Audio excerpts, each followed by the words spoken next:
नमस्कार दोस्तों। 4 राज्यों के राज्यपाल रहे भारतीय जनता पार्टी के राष्ट्रीय उपाध्यक्ष रहे सतपाल जी मलिक के देहांत के बाद उनका अंतिम संस्कार देखकर और सरकार का उनके प्रति तिरस्कार देखकर मन बहुत आहत हुआ और बीजेपी में काम करने वाले जाट नेताओं से कुछ सवाल पूछने की इच्छा हुई।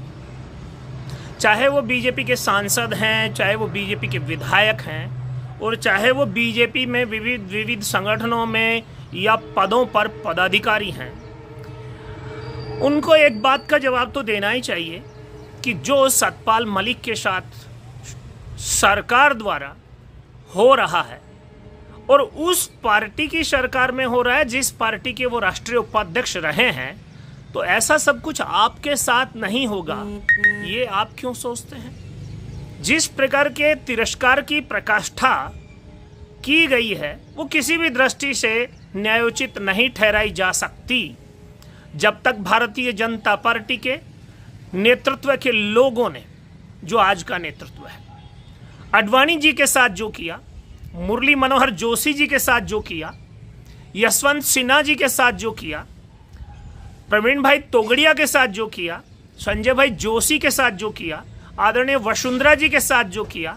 और मध्य प्रदेश के मुख्यमंत्री मामा के साथ जो किया, कठपुतली बनाने की जो कोशिश भाजपा का वर्तमान राष्ट्रीय नेतृत्व है धरातल पर मजबूत नेताओं के साथ कर रहा है, ये बहुत ही दुखद विषय है और पार्टी बहुत गलत दिशा में इस सारे कार्यक्रमों के माध्यम से बढ़ रही है। लोग चुप क्यों हैं समझ में नहीं आता। अरे भाई,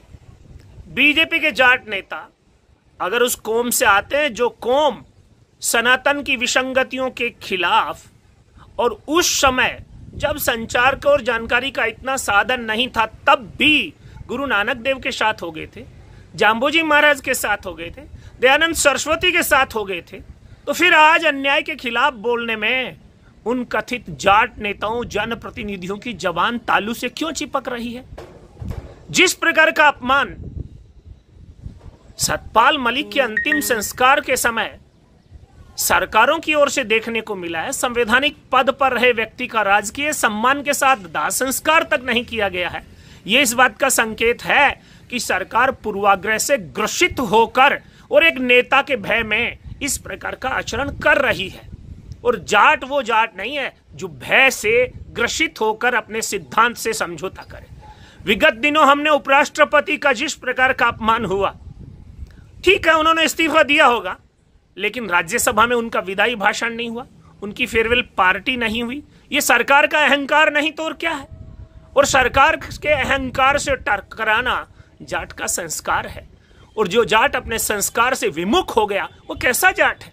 और ये सब देखकर भारतीय जनता पार्टी में काम करने वाले जाट अगर चुप रहते हैं तो लानत है उन पर। वो पार्टी के चमचे कहला सकते हैं, कौम के सरदार नहीं, कौम के सच्चे प्रतिनिधि नहीं। इसलिए एक बार फिर मैं उनको आह्वान करूंगा और चुनौती दूंगा